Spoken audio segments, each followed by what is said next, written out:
जय माँ कामाख्या, जय माँ जगदम्बा। दोस्तों सभी साधक साधिकाओं का स्वागत है मेरा चैनल कामाख्या के अघोरी में।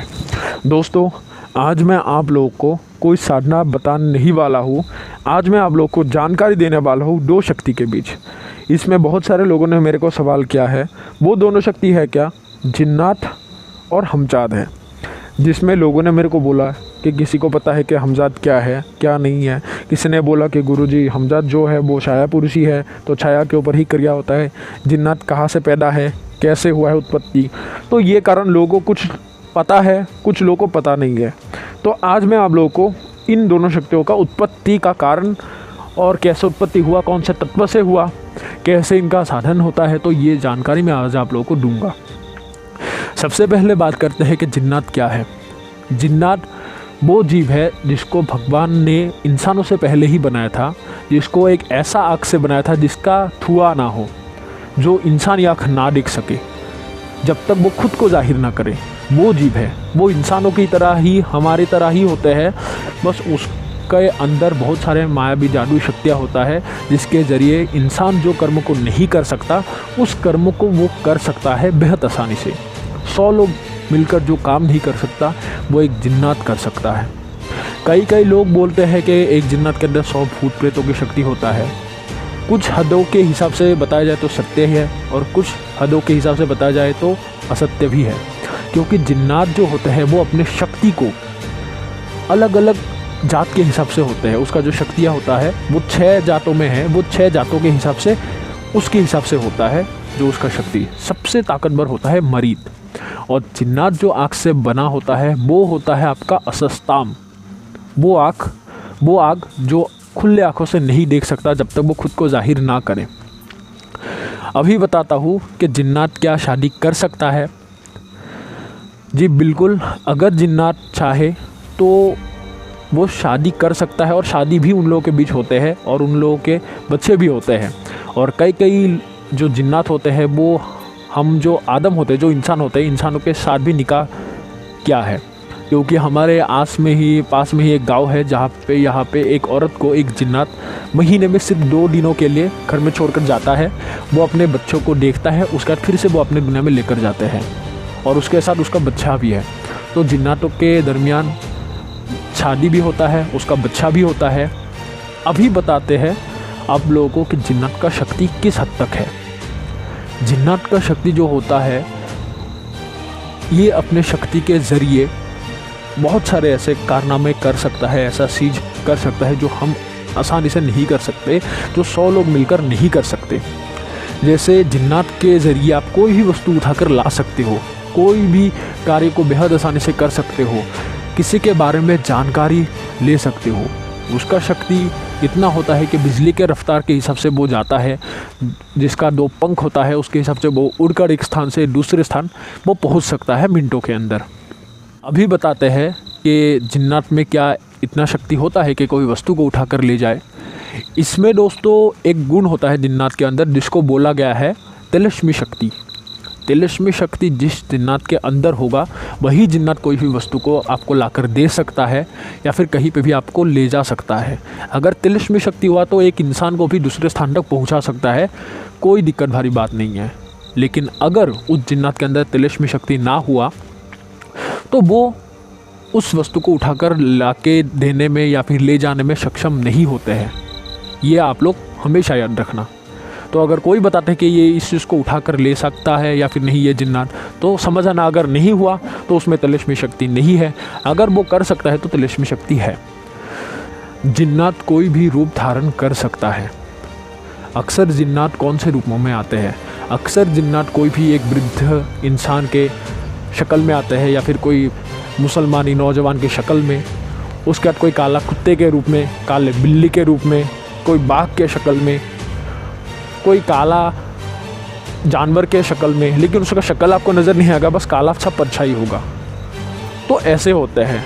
और ऐसे रूप इख्तियार भी करते हैं जो हमारे इंसान की तरह ही होते हैं। हम उसे छू सकते हैं, उसको टटोल सकते हैं, तो हर चीज़ कर सकते हैं। और वास्तविक में वही रूप धारण करता है और उसका परछाई भी होता है। और इसमें याद रखना दोस्तों, अगर मान लो जिन्नात कोई एक कुत्ते के शक्ल में आया, वो आपके आसपास है, एक डंडा मार के उसका पैर आपने तोड़ दिया, तो याद रखिएगा कि वास्तविक में जब जिन्नात अपने वास्तविक शक्ल धारण करेगा तो उसका जो एक पैर है वो टूटा हुआ होगा, क्योंकि जब उसने रूप धारण किया था तो उसमें आपने उसका पैर तोड़ा था, तो उसी भांति ही उसका नियम सहित उसका पैर टूटा हुआ होगा। और ये जिन्नात जो होते हैं वो अपने शक्ति जो होता है वो शक्ति वो आग के वजह से होते हैं, और बाकी जो वस्तु उठाने का वो तिलस्मी शक्ति के हिसाब से होते हैं।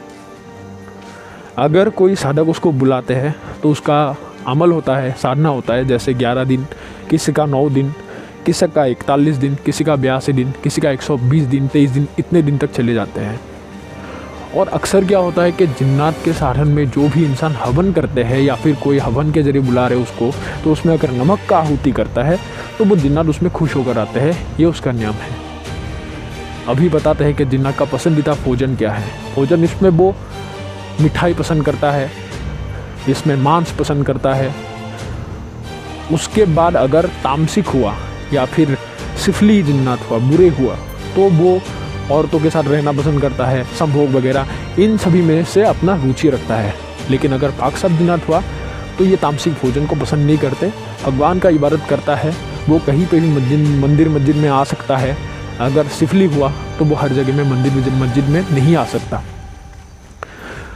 अभी आप लोगों को बताते हैं कि जिन्नात क्या वाकई में कोई वस्तु को इधर से उधर कर सकता है या फिर कैसे कैसे काम ले सकते हो। मैंने आपको पहले ही बोला है कि हर तरह के काम कर सकते हो। तो उसके ज़रिए सबसे पहला होता है कोई वस्तु को इधर से उधर करना। आपको कहीं पे जाना है, देर हो रहे थे, अगर शक्तिशाली हुआ तो कहीं पे भी आपको पहुंचा सकता है। बेमौसम फल आपको लाकर खिला सकता है, किसी के दिमाग के बातों को आपको बता सकता है, कोई भी इंसान का वर्तमान और भूतकाल आपको बता सकता है, लेकिन भविष्य नहीं, कभी भी नहीं, चाहे कैसा भी जिन्नात हो, जो कितना भी शक्तिशाली क्यों ना हो। उसके बाद बिजली के रफ्तार से जाकर दुनिया के एक सिरे से लेकर दूसरे सिरा वो पहुंच सकता है, अगर मरीज जात के हुआ तो, लेकिन हर जात के भी नहीं। गड़ा हुआ धन का आपको पता बता सकता है, उसको निकलवाने में आपको मदद कर सकता है, दो इंसान को पास ला सकता है, उसमें जुदाई भी कर सकता है। कुछ प्रकार के जिन्नात जो मारन करते हैं, और हर जिन्नात मारन नहीं करते, लेकिन बाकी उसके जरिए वशीकरण, मोहन, विभ्रेषण, उच्चाटन, ये सभी कार्य जो आप है ले सकते हो। अभी आप लोगों को बताते हैं कि हमजात क्या है, छाया पुरुष क्या है, कैसे उत्पत्ति हुआ है। भगवान ने अभी तक बहुत सारी चीज़ों को बनाया, जैसे जिन्नात का मैंने आप लोगों को बता दिया है, फरिश्ते को नूर से, रोशनी से बनाया है। लेकिन जो हमजात है क्या? सबसे आप लोगों का बड़ा गलतफहमी मैं अभी आप लोगों को दूर कर देता हूँ।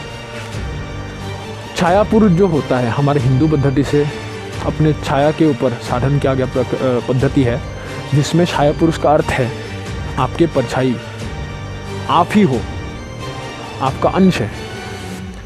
और मुसलमानी पद्धति में बोलते हैं हमजात। हमजात का अर्थ है आपके जैसा, आप नहीं, आपके जैसा, आपके जैसा दिखने वाला कोई शख्स। और अभी बताते हैं क्या इंसान का एक ही हमजात है? नहीं, इंसान का हमजात दो होता है, एक अच्छा होता है, एक बुरा होता है। साधन के जरिए आप अच्छे को भी सिद्ध कर सकते हो और बुरे को भी सिद्ध कर सकते हो। और हमजात का जो शक्ति है वो कहाँ से उत्पत्ति है, क्या है? जो भगवान ने बनाया है, जिन्नात, फरिश्ते को मोक्केल भी बोला गया है, तो इन लोगों का राजदारी बताया गया है। जिन्नात का जो हमजात का जो शक्ति है वो आपके अंदर से है, अंदर का जो शक्ति आपका आत्मा का जो शक्ति है। और आत्मा को कैसे निर्माण की है वो भगवान ने किसी को नहीं बताया है, और अभी तक कि कोई जानता भी नहीं है कि आत्मा किस चीज़ से पैदा है। तो हमजात किस चीज़ से उत्पत्ति है इसका कारण कोई नहीं जान सकता। लेकिन जो आप जन्मे हो, आप जब भी जन्म लेते हो तो उसमें आपका दो हमजात आपके साथ पैदाइश होता है, जो अच्छा होता है, जो आपका बुरा होता है। अभी हमजात का गति कितना है? जिन्नात का गति है बिजली के रफ्तार से, लेकिन हमजात का गति है मन से।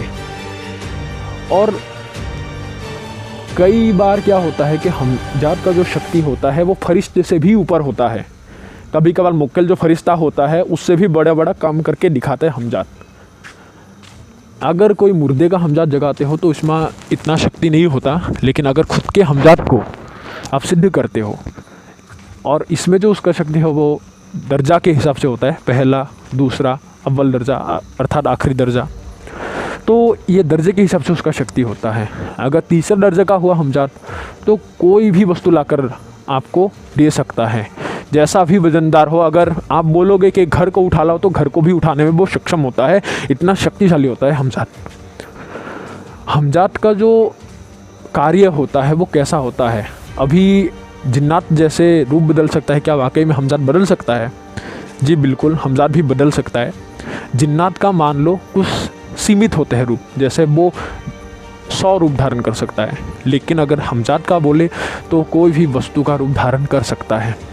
ऐसा दुनिया में कोई रूप नहीं, एक अगर बोलो कि दरवाज़ा का रूप धारण करो, वो उसका भी रूप धारण करेगा। लेकिन जैसे आप लोगों को मैंने बताया है कि जिन्नात अगर कोई कुत्ते के शक्ल में आता है तो उसका पैर तोड़ दोगे या फिर उसको आप छू सकते हो, तो ये चीज़ कर सकते हो। लेकिन हमजात जब कोई रूप लेता है या फिर कोई दूसरे रूप में आया है तो उसको आप कभी भी छू नहीं सकते। जो वो रूप धारण करता है वो एक आँखों का धोखा होता है, एक छलावा होता है।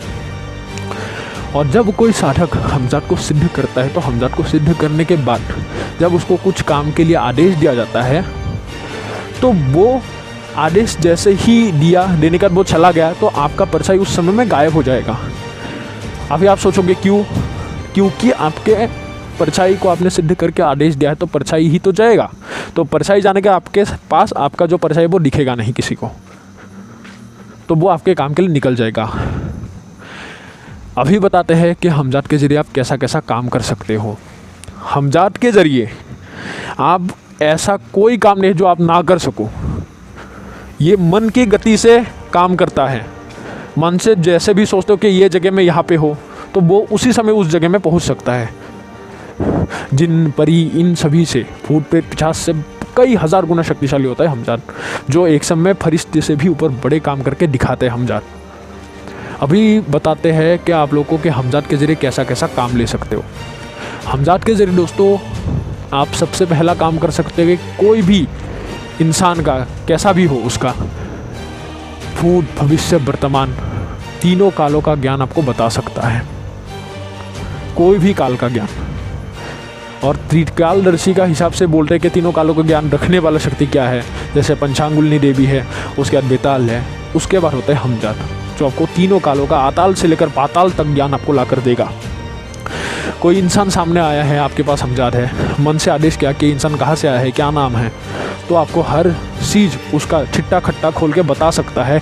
जो उसके अंदर पेट में भी है जो बातें वो भी आपको बता सकता है। कौन से रंग का कपड़ा पहना है नीचे वो भी आपको बता सकता है। इतने तक उसका क्षमता होता है। उसके ज़रिए आप कोई भी फल, बेमौसम फल आप उसके ज़रिए मंगा सकते हो। आपका सीज़न चला जाता है तो उसके ज़रिए आप मंगा सकते हो। और ऐसा कारनामा मैंने अपने आँखों से भी एक समय देखा है अपने गुरुजी के साथ। तो ऐसा अनुभव मेरा खुद का रहा है और मैंने भी खुद हमजात को चलाया है एक समय में।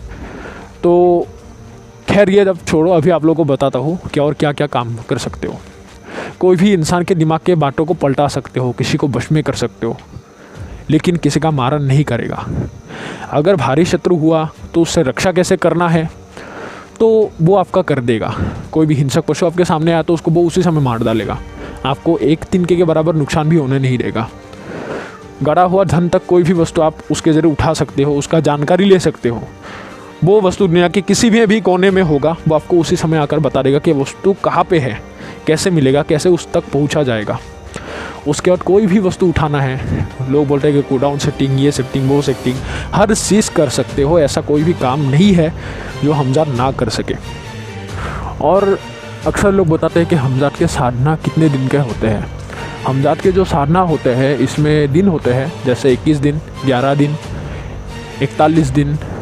तो ऐसे समय का उसका साधना अमल होते हैं जो आप लोगों को करना पड़ता है। उसके नियम बहुत सारे गुप्त विधियाँ हैं जो मैं आप लोगों को अभी यहाँ पे समझा नहीं सकता। किसी को जानना होगा, किसी को करना होगा, वो हमसे संपर्क करें, हम उसको अच्छे से बता देंगे। अभी आप लोगों को बताता हूँ, लोग बताते हैं कि हमजात दूसरे का, मैं आपको ट्रांसफ़र करूँगा, ये करूँगा, वो करूँगा। एक जिन्नात को कोई इंसान ट्रांसफ़र कर सकता है। ट्रांसफ़र को क्या बोला गया है? शक्ति अर्पण। शक्ति अर्पण 2 प्रकार के होते हैं। एक होता है जब गुरु वृद्ध हो जाए, उसको रख ना सके, तो कोई उचित इंसान का निर्णय करके वो किसी को हमेशा के लिए अर्पण कर देता है, तब वो अगर शक्ति को 1000 बार बुलाए वो नहीं आएगा, जिसको दिया है उसका ही बात मानेगा। दूसरा होता है कि गुरु अपने शक्ति के ज़रिए कोई भी दूसरी शक्तियों को सिद्ध करके, या फिर सिद्ध क्या होगा तो उसको भी ट्रांसफ़र कर सकता है, अर्थात किसी को नाम पे सिद्ध करके उसको अर्पण कर सकता है। अगर उसके ज़रिए उसके जात का ही कोई शक्ति को बुलाकर उसके नाम पे उसको खड़ा करके, सिद्ध करके, बांध के, वशीभूत करके, वश में करके एक इंसान को अर्पण कर सकता है। लेकिन उसके हिसाब से उसका ऊर्जा का स्रोत देखा जाएगा कि कितने ऊर्जा का वो बंदा है। क्योंकि एक इंसान मान लीजिए 100 किलो उठा सकता है, उसको अगर 200 किलो उठा देंगे तो उसके भार के तले दब जाएगा। अगर उसके बराबरी का कोई वज़न दोगे तो वो आसानी से उठा लेगा। तो उसके हिसाब से शक्ति को अर्पण करके दिया जाता है या फिर ट्रांसफ़र किया जाता है। जिन्नातों का ट्रांसफ़र होता है या फिर अर्पण होता है, लेकिन हमजात का कभी भी अर्पण नहीं होता, क्योंकि कोई भी इंसान अपने परछाई को नहीं दे सकता। क्योंकि चाहे कोई बाबा हो, अघोरी हो, परछाई आपके शरीर के साथ जुड़ा हुआ चीज़ है। जब तक आपका शरीर मिटेगा नहीं, आपका परछाई ख़त्म होगा नहीं। तो इसके हिसाब से समझ लो कि जिन्नात परिया ट्रांसफ़र होता है, अर्पण किया जाता है, लेकिन हमजात को कोई भी अर्पण नहीं कर सकता। ये खुद हासिल करने वाला, खुद के अंदर के शक्ति को जागृत करने वाला ये शक्ति है। अगर कोई मुर्दे का भी हमजात को आप खड़ा करते हो तो वो आपके परछाई में वो परछाई आकर घुस जाएगा और आपके परछाई बनकर ही वो आपका काम करेगा। और इसमें और एक ताकत है हमजात का, जो आप लोगों को बताता हूँ। जिन्नात परिया को कोई बांध सकता है, वश में कर सकता है, कहीं पे किसी के ऊपर छोड़ा गया है तो उसको रोक सकता है, लेकिन जो हमजात होते हैं उसको कोई भी रोक नहीं सकता। और जो छाया पुरुष होता है उसका जो समानता शक्ति होता है वो आपके शरीर के हिसाब से होता है। अगर आपका शरीर 100 किलो उठा सकता है तो आपका छाया पुरुष भी 100 किलो उठा सकता है। लेकिन उसके विपरीत हमजात का जो शक्ति है वो दर्जे के हिसाब से हुआ। पहले दर्जे का अगर जो हमजात हुआ खड़ा करते हो आप लोग, तो इसमें आपका कम से कम 80 किलो उठा सकता है कोई भी वजनदार वस्तु। दूसरे हमजात कई कुंटल तक उठा सकता है। तीसरे का कोई सीमा नहीं होता, यह असीमित होता है उसका शक्ति, जो कोई भी बयान नहीं कर सकता। परिस्थिति के हिसाब से वो ऐसा काम कर सकता है जो फरिश्ता भी ना कर सके। और उसका गति जो है वो मन के हिसाब से होते हैं, ना ही कोई वस्तु के हिसाब से, ना ही कोई गाड़ी से, ना ही कोई चीज़ों से, सिर्फ मन से। तो दोस्तों, आप लोग को अभी पता चल गया होगा कि हमजात और जिन्नात में क्या क्या फ़र्क है। कैसा लगा आज आप लोग को ये जानकारी? ऐसे ही गुप्त साधनाओं के बारे में, साधनाओं के विषय में जानने के लिए हमारे चैनल को सब्सक्राइब कीजिए। जय मां कामाख्या, जय मां जगदम्बा।